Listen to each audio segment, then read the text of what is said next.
আমি শরিয়া আইন মানি না, শরিয়া আইনে বিশ্বাস করি না। আমাদের সংগঠন পড়ে দেখবেন শরিয়া আইন বিশ্বাসের তো কথার ব্যাপারটা নাই কোথাও। আমরা তো ওনারা চান ওনারা করুক। শরিয়া আইন মানো না তুমি, যে তোমার মা বাবার বিয়ে হয়েছে কোন আইনে? হ্যাঁ কি কন খতিব সাহেব, ইমাম সাহেব, তোমার মা বাবারে যে তোমার বাবারে কবুল পড়াইছে যে, সেটা কোন আইন ছিল? শরিয়া আইন না। কোনো আলেম ওনার জানাজা আমরা পড়বো না, কারণ আপনি শরিয়া আইন মানেন না। জানাজা তো শরিয়া আইন, গোসল করানো শরিয়া আইন, বড়ই পাতা দিয়া পানিরে সুন্দর করে তৈরি করে আপনাকে ধোয়াবো শরিয়ার আইন, কাফন করাবো শরিয়া আইন, জানাজার নামাজ পড়াবো, দোয়া করবো, চোখের পানি ফেলবো শরিয়া আইন, আপনাকে সুন্দর করে একেবারে দুলার মতো সাজিয়ে পরকালের জান্নাতের জন্য গোরস্থানে নিয়ে যাব, সুন্দর করে কবর দেব, বিসমিল্লাহি আলা মিল্লাতে রাসূলিল্লাহ এই দোয়া পড়ে কবরে নামাবো, শরিয়া আইন না? তারপরে দাফন করব, দাফন করার পরে আধা ঘন্টা পরিমাণ কবরের পাশে দাঁড়িয়ে দোয়া করব বা বসে দোয়া করব, আল্লাহুম্মা গফির লাহু, আল্লাহুম্মা সাব্বিতহু, আল্লাহ তারে মাফ করো, তাকে সওয়াল জবাব সঠিকভাবে দেওয়ার তৌফিক দাও। সবই তো শরিয়া আইন মিয়া, সবই কি আইন? তারপরে যতকাল আপনার জন্য দোয়া হবে, মসজিদে দোয়া হবে, মাদ্রাসায় দোয়া হবে, যেখানে যেখানে কোনো প্রসঙ্গ আসে আপনার নাম আসলেই আপনার জন্য দোয়া হবে। কার আইন? কার আইন? তারপরে কবরে যদি শান্তি পান, যদি ফেরেশতারা এসে আপনার জন্য ফুল বাগান বানাই দেয়, এটা কি বাংলাদেশের সংবিধানে সেটা বানাইবো না শরিয়া আইনে? হ্যাঁ শরিয়াতে তো আছে। আল্লাহ বলবেন ইফসাহু লাহু ফি কবরিহি, আর কবরটা প্রশস্ত করে দাও, আফতাহু লাহু বাবান ইলাল জান্নাহ, জান্নাত পর্যন্ত তার জন্য গেট তৈরি করে দাও, ওয়ালবিসুহু মিনাল জান্নাহ, জান্নাতের পোশাক পরিয়ে দাও। সব কার আইন?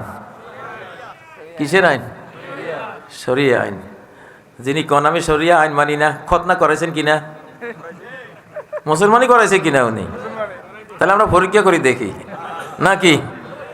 তাহলে শরিয়া আইন তো মানছেন, শরিয়া আইন কি মানছেন কিনা?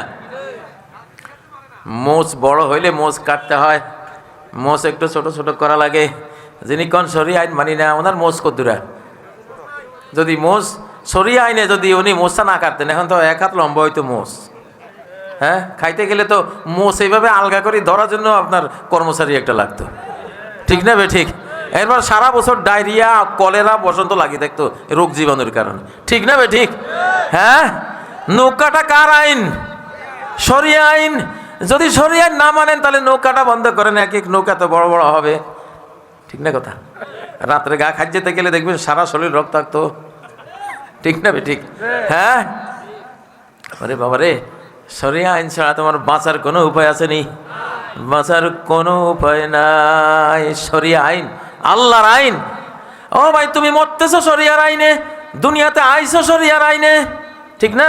মিনহা খলাকনাকুম, এই মাটি থেকে তোমারে আমি সৃষ্টি করেছি, ওয়াফিহা নুঈদুকুম, এই মাটিতে আবার তোমারে ফেরত নেব। কার আইন? শরিয়া আইন। ওয়ান্নাহু খালাকাজ যাওজাইনিজ যাকারা ওয়াল উনসা, আল্লাহ তো দুইটা লিঙ্গ, নারী, মেল ফিমেল, দুই রকমের মানুষ বানাইছে তোমার ঘরে, একজন আদম আর একজন হাওয়া। কেউ আদম হয়েছে শরিয়া আইনে, কেউ হাওয়া হয়েছে আল্লাহর আইনে। কার আইন? হ্যাঁ কার? আহারে শরিয়া আইনে ডুবে রয়েছে, কয় শরিয়া আইন মানি না। কত বড় নাদানের ঘরের নাদান। এইসব নাদান বাংলাদেশে রাখাই উচিত না, ঠিক না বেটি? কারা কারা মনে করেন এইসব নাদানের জায়গা নাই বাংলাদেশে? নারায়ে তাকবীর, নারায়ে তাকবীর।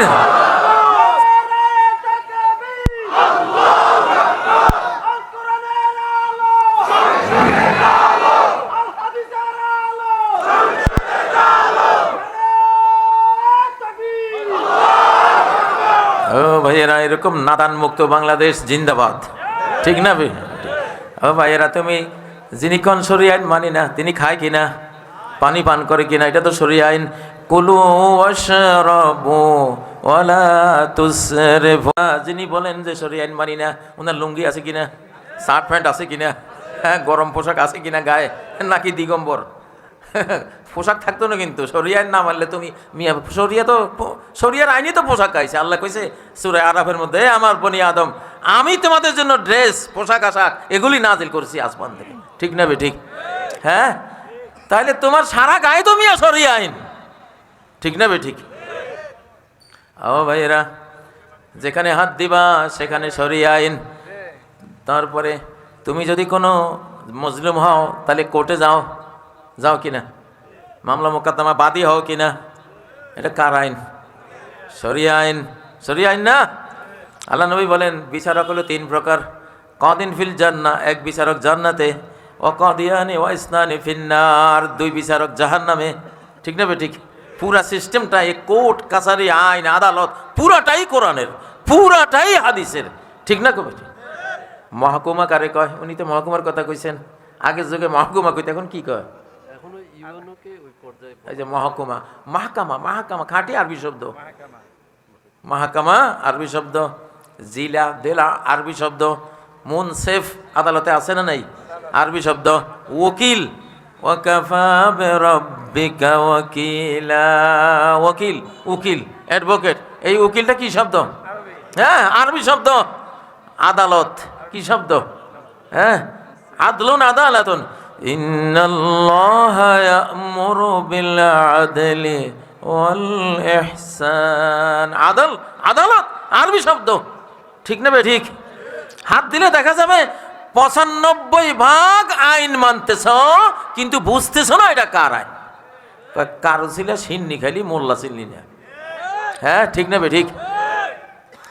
তো যেহেতু নাদানেরা চিনে না, আল্লাহ তাআলা আসমান থেকে এবার কড়া সিদ্ধান্ত নিছে যে যেসব স্কুল কলেজ বিশ্ববিদ্যালয় তোর মতো এরকম নাদান তৈরি হইব, এই একটা বিশ্ববিদ্যালয়ের আগের মতো থুইতাম না, সব মাদ্রাসা বানাই দিব, সব দারুল উলুম বানাই দেব, ঠিক না ঠিক? এক একটা ভার্সিটি এখন পটিয়া মাদ্রাসা হাটাজারি মাদ্রাসার মতো হইব, বশিকপুরে আলিয়া মাদ্রাসার মতো হইব, ঠিক না ঠিক? ঠিক না ঠিক? নাদান তৈরির আর সময় নাই, নাদান তৈরির যুগ শেষ। হ্যাঁ, জ্ঞানী গুণীর বাংলাদেশ, আলিম ওলামার বাংলাদেশ। ওসমান হাদি তো মাদ্রাসা ছাত্র ছিল, ঠিক না ঠিক? ওসমান হাদি, ও ভাইরা, নেকো গররাওয়াদ জি বাহার নেকো তার সওয়াদ পয়দা। এই পৃথিবীতে এরকম, এখান থেকে কোনো পুণ্যবান যখন চলে যায়, সাধারণ মানব একজন পুণ্যবান চলে যায়, সে মহামানব হয়ে যায়। চলে গেলে, পুণ্য পথে চলে গেলে সে সাধারণ মানব থাকে না, সে কি হয়? মহামানবে পরিণত হয়। ওসমান হাদি সেটাই দেখাই গেল। ও ভাইয়েরা, একটা রিক্সাওয়ালার পোলাও যদি ওসমান হাদির মতো হয়ে মারা যায়, তা সে তো জান্নাতের সম্রাট, কমপক্ষে 65 পৃথিবীর সাম্রাজ্য আল্লাহ তারে অনন্ত অসীমকালের জন্য দিয়ে দেবেন, যে সাম্রাজ্যের শুরু আছে কোনো শেষ নাই, ঠিক না বেঠিক? ঠিক না বেঠিক? وَإِذَا رَأَيْتَ ثَمَّ رَأَيْتَ نَعِيمًا وَمُلْكًا كَبِيرًا। ওরে, এক জাররা ঈমান নিয়া, এক জাররা ঈমান এলেম নিয়া, জ্ঞান নিয়া মন আমার কাছে আয়, তোর এমন এক সাম্রাজ্য দেব, যেই দিকে তাকাবি শুধু তোর রাজ্য আর রাজ্য আর রাজ্য। অমুলকাং কবীরা, ছোটখাটো সাম্রাজ্য না, একেবারে সর্বনিম্ন জান্নাতি হলে, সবচেয়ে পুয়ার জান্নাতি হলে, জান্নাতে কেউ পুয়ার নাই তুলনামূলক যদি বলি, তাহলে যদি সবচেয়ে ক্ষুদ্র জান্নাতি 65, এরকম 65টা পৃথিবী একসাথ করলে যা হবে, তার সম্রাট হয়ে যাবে সে। সুবহানাল্লাহ। তাহলে আমাদের তো ওসমান হাদিদের পথে আমাদের যাওয়া উচিত ইনশাআল্লাহ। মুসলমান আমরা সব মৃত্যুর নেশাগ্রস্ত, আমাদের মদ হইল শহীদি মরণ, শাহাদাত হইল মুসলমানের মদ, ঠিক না? আশিকা জামে ফরাগা কশন্দ কে বদস্তে খেশ খুবা শাকুশন। আল্লাহ প্রেমিকরা শরাবান তাহুরার সেই মহানন্দের পেয়ালা তখনই পান করে যখন মহান রব্বুল আলামিন নিজ হাতে তারে কবুল করে নেয় শহীদি মরণের জন্য, ঠিক না বে ঠিক? মরণ তো একদিন আছেই নাকি? হায়াতের আগে কেউ মরে, আর হায়াত শেষ হলে কেউ বাঁচে? فانكحوا ما طاب لكم من النساء, তোমরা তোমাদের জন্য যেই নারীরা হালাল তাদেরকে তোমরা পারিবারিক বন্ধনে আবদ্ধ করো। শরিয়া আইন না হলে তো তোমার জন্মই মিছা, ঠিক না বেঠিক?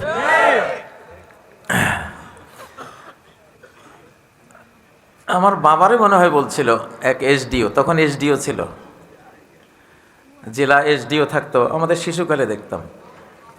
ডিসির আগে সম্ভবত এসডিও বলতো আর কি ওনাদেরকে, জেলা কর্মকর্তা, তো মহকুমা না, মহকুমা কর্মকর্তা। একবার আমার শিশুকালে শোনা শব্দ। তো এসডিও সাহেব মাদ্রাসার কি নিয়ে জানি আমার বাবারে বলছিলেন, বাবা তখন প্রিন্সিপাল। তো উনি রাগ করে এসডিও সাহেব বলতেছেন যে হুজুরদের সব ভুল, কি জানি একটা রাগারাগি করে আর কি, হুজুরদের সব ভুল। তা আমার বাবা বলল আপনার জন্ম মিছা, আপনার জন্ম ভুল। এসডিও সাহেব আপনার জন্ম ভুল। পরে তো এসডিও সাহেব বললেন আমার জন্ম ভুল মানে আপনার মা বাবার বিয়ে তো আমরাই পড়াইছি, তো হুজুরদের যদি সবই ভুল হয় তো বিয়েও ভুল, অর্থাৎ আপনার জন্মটাও কি হালাল না, আপনার জন্ম ভুল। এই যে সোজা হয়েছে এসডিও সাহেব, পরে ওই মাদ্রাসা সব কাজ করে দিছে। আমরা ৯৫% শরিয়ার আইন মানি, কিন্তু আমরা জানি না এটা শরিয়ার আইন, ঠিক না? মারা গেলে, বাবা মারা গেলে ছেলে এত ভাগ পাবে, মেয়ে এত ভাগ পাবে, হ্যাঁ, ভাতিজারা এই কন্ডিশনে পাবে, ওই কন্ডিশনে পাবে না, স্ত্রীর এত পার্সেন্ট, 8/1, তাই না? সন্তান যদি না থাকে তাহলে 4/1। এগুলি কিসের বিধান? বাংলাদেশে যে উকিল সাহেবরা ফরাজ যে করে সম্পত্তি বন্টনের, এগুলি সব কি শরিয়া আইন না? শরিয়া আইন। মার্কিনীরা আর ব্রিটিশরা ভলিউমের পর ভলিউম লেখে যে আইনের সমাধান করতে পারে নাই। একবার বলল যে বড় ছেলে সব পাবে, বাবার বড় ছেলে সব সম্পত্তি পাবে। যখন বড় ছেলের পক্ষে আইন করলো, সমানে বড় ছেলে খুন হইতে থাকলো, কেন অন্যরা ভাইয়েরা মিলে এইটা তো সব নিয়ে যাবে, এটার মার। তখন আইন পাল্টাইলো, আইন পাল্টাইয়া আইন করলো যে না, সম্পত্তির মালিক উনি উইল করে গেলে উনি যারা ইচ্ছা তারে উইল করে যাবেন, যারে উইল করবেন মানে ওসিয়ত করবেন সে মালিক। দেখা গেল নিজের ছেলে মেয়ে স্ত্রী সব বাদ কুত্তের নামে উইল করে গেছে, বিড়ালের নামে উইল করে গেছে। কি হইল সমাধান? এত বড় বড় বই লিখেও সমাধান করতে পারে নাই। কিন্তু আল্লাহর কোরআনে আল্লাহ তাআলা সূরা আন-নিসার অল্প কয়টা আয়াত, 11, 12, 13, 14 কয়টা আয়াতের মধ্যে গোটা সম্পত্তি বন্টন একেবারে চিরস্থায়ী বন্দোবস্তের মতো করে আল্লাহ সমাধান করে দিয়েছেন। শরিয়া আইন না? হ্যাঁ, শরিয়া আইন। ও ভাইয়েরা, মানুষ যে মারা যায় এটা কার আইন? এটা তো শরিয়ার আইন। কুল্লু নাফসিন যায়িকাতুল মাউত, সব মানুষ মৃত্যুর স্বাদ আস্বাদন করতে হবে, শরিয়ার আইন। মা বাবাকে যে আমরা এত সেবা করি, মা বাবার এত খেদমত করি, বিশেষ করে বাংলাদেশের মানুষেরা সারা পৃথিবীর যেখানেই যাক না কেন তার মায়ের কথা সে ভুলে না, তার বাবার কথা ভুলে না। পৃথিবীর সবচেয়ে বেশি রেমিটেন্স বাংলাদেশের মানুষে পাঠায়, ঠিক না? এই যে মা বাবা, আত্মীয় স্বজন, ভাই বোনের প্রতি মমত্ববোধ, এই আইনটা কে দিছে? হ্যাঁ, ওয়াবিল ওয়ালিদাইনি ইহসানা, মা বাবার প্রতি সবসময় কি রাখবা? সৎ ব্যবহার রাখবা, ইহসান করবা, কথাও সুন্দর বলবা, আবার পকেটে টাকা খরচ করিয়াও মা বাবারে খাওয়াইবা। বৃদ্ধাশ্রমে নিতে পারবা না, বৃদ্ধাশ্রমে নিতে পারবা না। ও ভাইয়েরা, স্ত্রীর ভরণ পোষণ দিতে হবে, মোহরানা দিতে হবে, তাই না? কসমেটিক্স দিতে হবে, অসুখ হইলে চিকিৎসা দিতে হবে, তার জন্য একটা ঘর দিতে হবে, হবে কি না? হ্যাঁ, এই আইনগুলি কার? সবই তো শরিয়ার, শরিয়ার আইন না? ও ভাইয়েরা, বাংলাদেশ মুসলিম মানচিত্র ইন্ডিয়া থেকে পাইছি কেন? শরিয়ার একটা আইন থাকার কারণে ইন্ডিয়া থেকে এই দেশটা পেয়েছি, ভাগ হতে পেরেছি। সে আইনটা হইল ফামিনকুম মুমিনুন ওয়া মিনকুম কাফির, ফামিনকুম কাফিরুন ওয়া মিনকুম মুমিন। দুই জাতি পৃথিবীতে, এক জাতি বেঈমান জাতি, আর এক জাতি ইমানদার জাতি। 1947 সালে দ্বিজাতি তত্ত্ব, two nation theory, two nation থিওরির ভিত্তিতে দেশ ভাগ হওয়ার কারণে এই পূর্ব পাকিস্তান নামে, ওখানে পশ্চিম পাকিস্তান নামে যে মানচিত্র পেয়েছি 71-এ, সেটাই তো আমরা বাংলাদেশ নামে নিয়ে নিয়েছি। ঠিক না কথা? ঠিক না কথা? তাহলে শরিয়া আইন, যে মুসলিমরা আলাদা, তাদের জাতিসত্তা আলাদা, তারা আলাদা রাষ্ট্রীয় অস্তিত্ব লাগবে, শরিয়ার এই আইনেই তো বাংলাদেশের জন্ম হয়েছে 47 সালে। ঠিক না বে ঠিক?